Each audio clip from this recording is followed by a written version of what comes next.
കോഴിക്കോട് താമരശ്ശേരിയിൽ വിദ്യാർത്ഥികളുടെ ആക്രമണത്തിൽ കൊല്ലപ്പെട്ട മുഹമ്മദ് ഷഹബാസിന്റെ തലയോട്ടി തകർന്നുവെന്ന് പോസ്റ്റ്മോർട്ടം റിപ്പോർട്ട്. അല്പസമയം മുൻപാണ് ഷഹബാസിന്റെ പോസ്റ്റ്മോർട്ടം നടപടികൾ പൂർത്തിയാക്കിയത്. അതിനുശേഷം ഇതാ ഇപ്പോൾ പ്രാഥമികമായ ചില വിവരങ്ങൾ കൂടി പുറത്തുവരികയാണ്. അതായത് ഷഹബാസിന്റെ തലയോട്ടി തകർന്നു. ഈ ആക്രമണത്തിൽ ഷഹബാസിന്റെ വലതു ചെവിക്ക് മുകൾ വശത്തായി തലയോട്ടി തകർന്നു.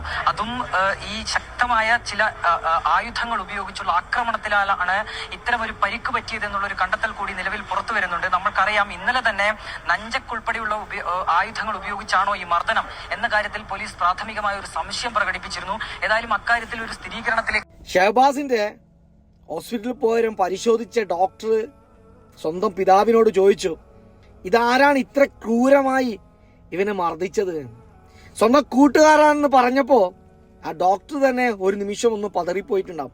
അതുപോലെ ക്രിമിനൽസുകൾ എങ്ങനെയൊക്കെ ഒരു വ്യക്തിയെ ആക്രമിക്കും, അല്ലെങ്കിൽ അവനെ കൊലപ്പെടുത്താമെന്ന് ആക്രമിക്കുന്നത് ആ തരത്തിൽ ആക്രമിച്ചിട്ടുണ്ടായിരുന്നു. ഇപ്പൊ പോസ്റ്റ്മോർട്ടം റിപ്പോർട്ടും വന്ന് അവന്റെ തലയോട്ടി പോലും തകർക്കുന്ന രീതിയിൽ മർദ്ദിച്ചിട്ടുണ്ട്.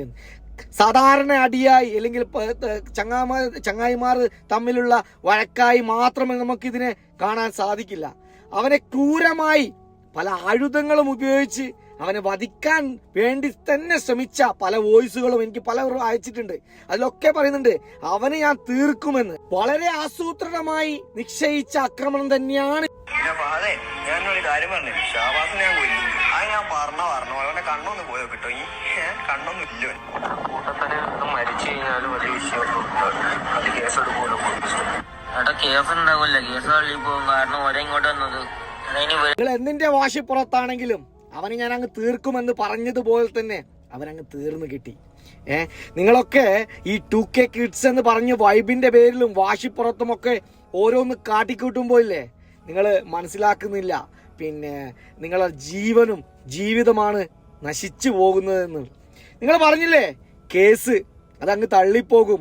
നിങ്ങൾക്ക് ധാരണയുണ്ട്, നിങ്ങളെ നമ്മുടെ നിയമവ്യവസ്ഥയിൽ നിങ്ങൾക്കൊക്കെ ധാരണയുണ്ട് എന്ത് ചെയ്ത് കൂട്ടി കഴിഞ്ഞാലും അങ്ങ് രക്ഷപ്പെട്ടു പോകാനുള്ളത്. നമ്മുടെ നിയമവും നമ്മുടെ നിയമവ്യവസ്ഥിതിയൊക്കെ മാറേണ്ട സമയം അതിക്രമിച്ചിനാണെന്ന് ഓരോ ദിവസവും നമുക്കൊക്കെ കാട്ടിത്തരുന്നത്. ഷഹബാസിന്റെ ഉമ്മാക്കും ഉപ്പാക്കും ഒക്കെ സമാധാനവും പിന്നെ ഇതൊക്കെ സഹിക്കാനുള്ള ശക്തി കൊടുക്കട്ടെ എന്ന് മാത്രം പ്രാർത്ഥിക്കാനുള്ളൂ, പറയാനുള്ളൂ.